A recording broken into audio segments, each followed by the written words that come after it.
Good morning, guys. Look how clear the trail looks. Joe blew off all the leaves. The hiking trail. Isn't it nice? I go back there quite often. It's so pretty. That's where I look for Bigfoot. And there's the garden. I heard that next year we're having snow. So today we're gonna go down there and work with the wormies. Well, hey guys, welcome back. So, do you remember the red wiggler bins that I put, the adults I put 250 of them in here on the 18th, and then it's been 3 weeks, and today is the 8th.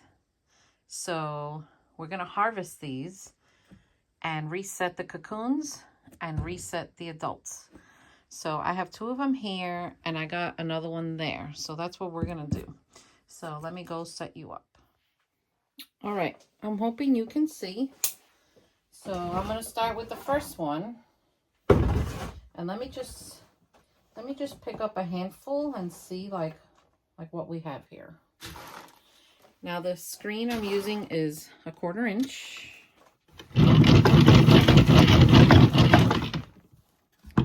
I have to extend this wood a little bit. So see, I have adults. And then the cocoons are down here, and any young worms. And boy, I see a lot of cocoons, which is a good sign. Very good sign. That means that they did what they're supposed to do. So I'm going to get this done. Now I'm going to, let's see, I'm going to put it in another bin. Oh, roller coaster ride. And then we'll see at the end what's going to happen.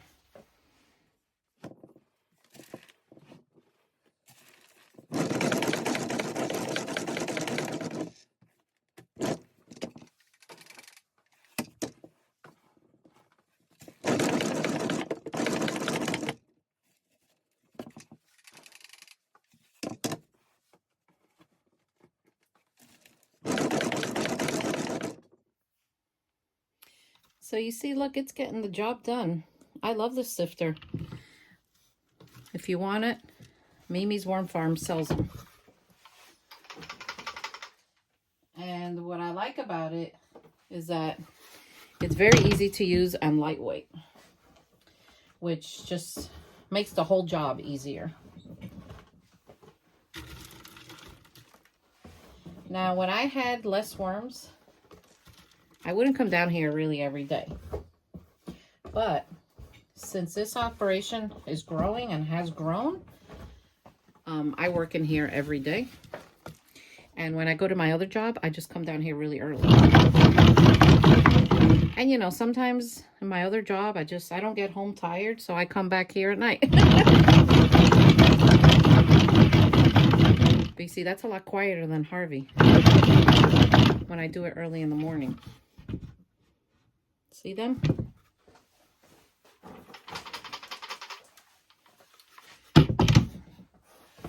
So this one tub, I mean, I'm almost done, and that was like not even 10 minutes, maybe. Now, the drier your castings, obviously the better.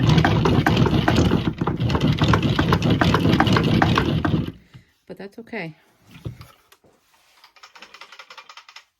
When you have, you know, 3 weeks to get it done and it's not dry enough, you just do what you got to do. Look at the bedding. I'm not going to say this is pure castings because it's not. It's only been with the worms 3 weeks. But there are cocoons in here and babies, I'm sure. There's always 1 or 2 that hatch. And there are cocoons everywhere. Great, great, great sifter. So now I take this and I put it in one of my bins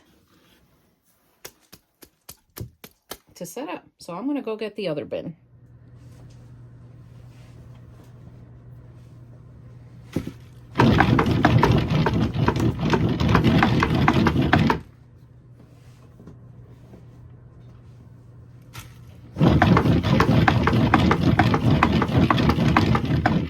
So if this bedding were really dry, there would be nothing but worms here. But look at them anyway. Not bad. So I just keep going. And the trick to doing this is you harvest in 3 weeks so that you catch the cocoons before they hatch. So you can reset the adults and set the cocoons to hatch either in the giant tub nurseries that I have or the shelf system, whichever one that you choose to do. My worms are really loving the leaves, by the way. Oh man. They are. They're really loving it.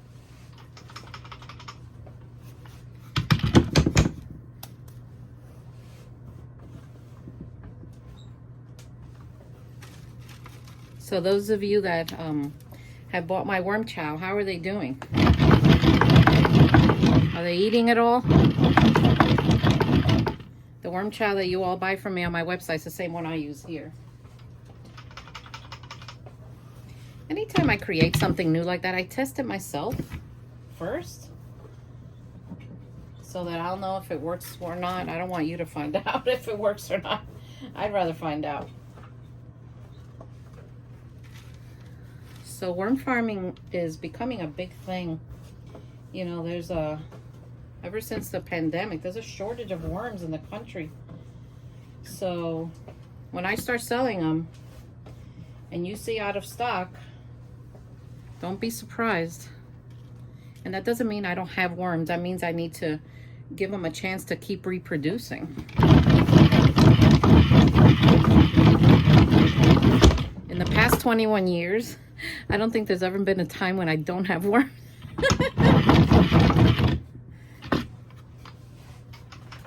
So that thing is done.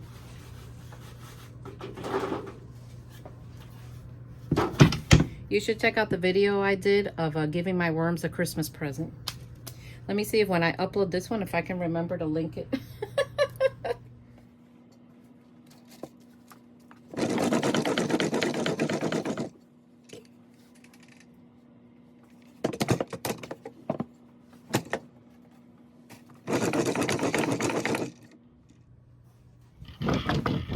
I think I have to extend the legs on this a little so it could fit better on my mortar bin.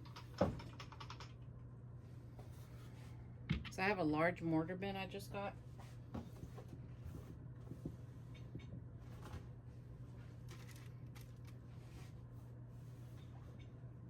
Worms. Ah.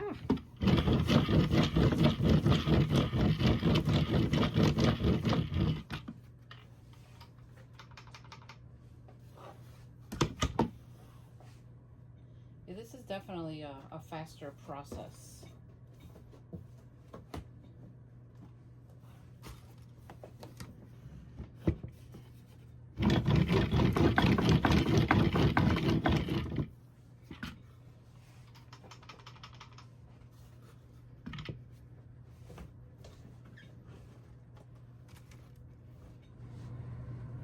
Look at all the cocoons, guys. If you look closely, you can spot them. Some are yellowy, some are a little on the brown side. So this has like the perfect moisture to be able to just reset them in grow out bins. And like I don't really have to wet this, look. Not bad. All right, let me get the worms and I'll bring you closer. So this is the pile of worms and the bedding that didn't go through the sifter. So I'm just going to do the light method and I'm going to start piling it over there. And I'll just start removing slowly. This is the time I turn on your YouTube videos and I start watching and listening. I'm also listening to an audio book, Stephen King book. So that's the time I start doing it. And as I go and I do this, I feel for moisture and I can see cocoons. So that's a good thing. And remember, when you take the worms, I just start throwing them in that corner just to get them out of the way.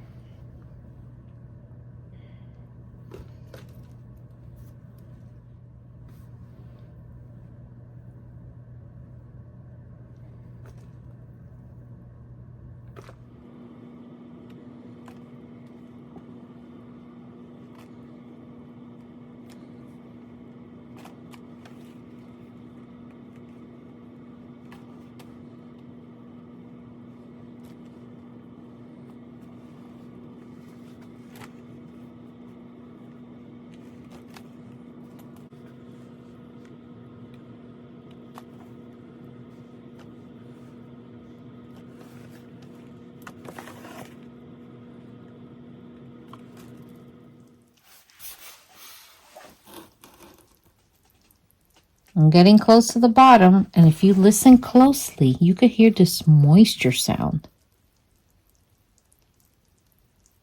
You hear that?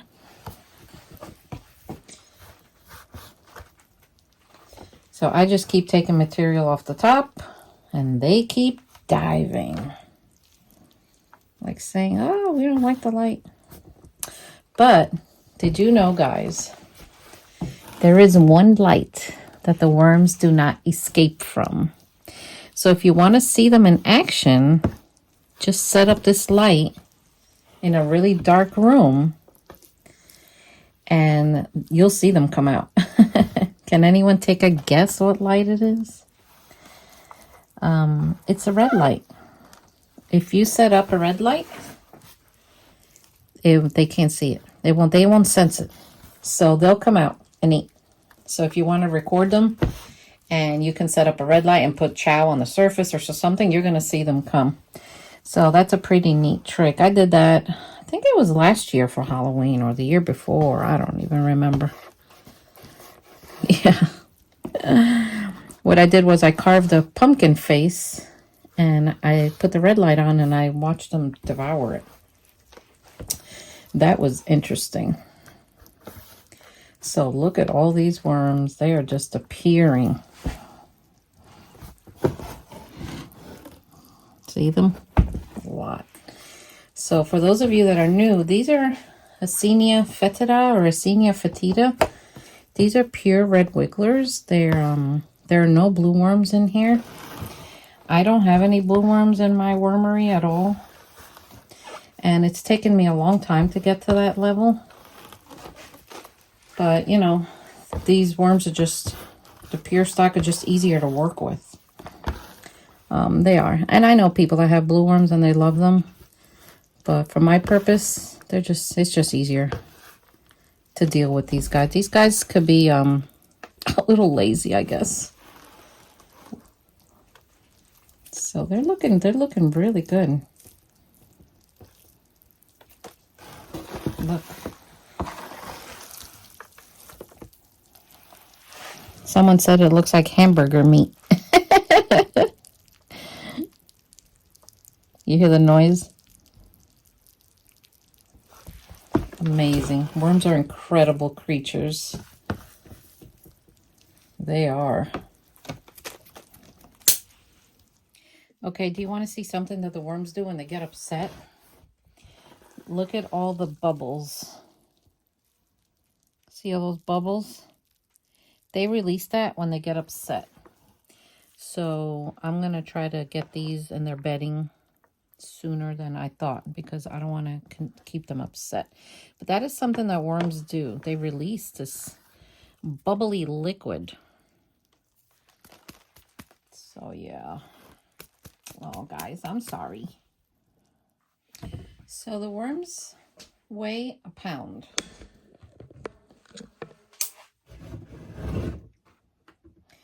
And I started off with, can you see that? 250 worms, which is approximately a quarter pound. And look at them now. So now what we're going to do is we're going to take the bedding that they were in and we're going to go like this to it.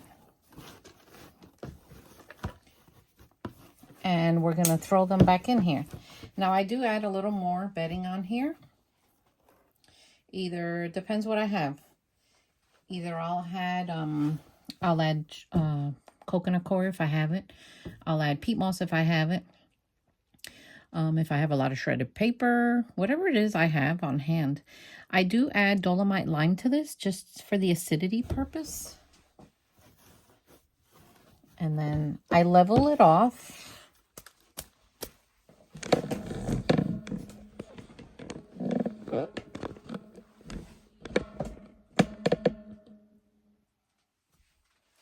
I level it off to try to make it as flat as possible. And then normally I would add the bedding first and get all that ready first. But since they're so upset, I'm going to get them in here. I'm going to let them calm down. And then I can add bedding on the surface. Look, I want to show you the bubbles. Look, you see? So when you see that, there's nothing wrong with them. They're just a little sad. So let's put a pound of worms in here. Now I'll date this. And in 3 weeks, I harvest again and get cocoons out. Now, while the 3 weeks, while they're breeding and I'm, watching them, I keep this very moist at about 80% moisture. And I don't flip it. I don't put air in it. I just leave them alone. Because if you mess around with them too much, if they're any connected, you're going to separate them. And then they're not going to breed. So since they're so upset, let's just separate them here. And oh, I'm sorry, guys. And we're just going to leave them alone. We're going to let them go down. And then I'll add more bedding on top and I'll feed them. But I just give them a chance to cool down. Remember, worms they're living animals. They're living creatures. So if they're not going to like something, they're going to react, Kind of like a bee. You mess around with a bee too much, he don't like it. He's going to sting you. So I'm going to give them a chance, poor little guys.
Look at this gang here. Look at that amount of bubbles. Ooh, they're pissed off. But as you can see, I've given them a little time. They're still working their way down. Most of them are down. So now I gotta label this. I label it with today's date, how many worms are in here, and 3 weeks from today. And then I rename the bins with the cocoons and the baby worms and bedding. I take this off. I put how many worms are in here. I'm sorry, how much bedding with cocoons is in here. And then I put today's date. And then I put a date approximately when they should hatch. It's usually 3 to 4 weeks. So yeah, this is how the rotating of these giant bins is happening. And so far so good. I'm very pleased with it. Arizona farm, does it like this, and it's taken them 3 to 4 years to perfect their system. So this is not something that you get into in the whim of a decision. You got to really think about it. But you know, if you're passionate about worm farming and worms and composting, then, and you have the money to start, just go for it. I mean, what can it hurt, right? So anyway, guys, I hope you enjoyed this video. Give me a thumbs up. Subscribe if you haven't. Go check out my other channel, The Composting Worm Lady. And I will keep you updated on this progress of this whole thing. So that was a good update with the worms, with the breeders in the bin. So I definitely got more worms out of it. All right, guys. So take care, and I'll see you next time.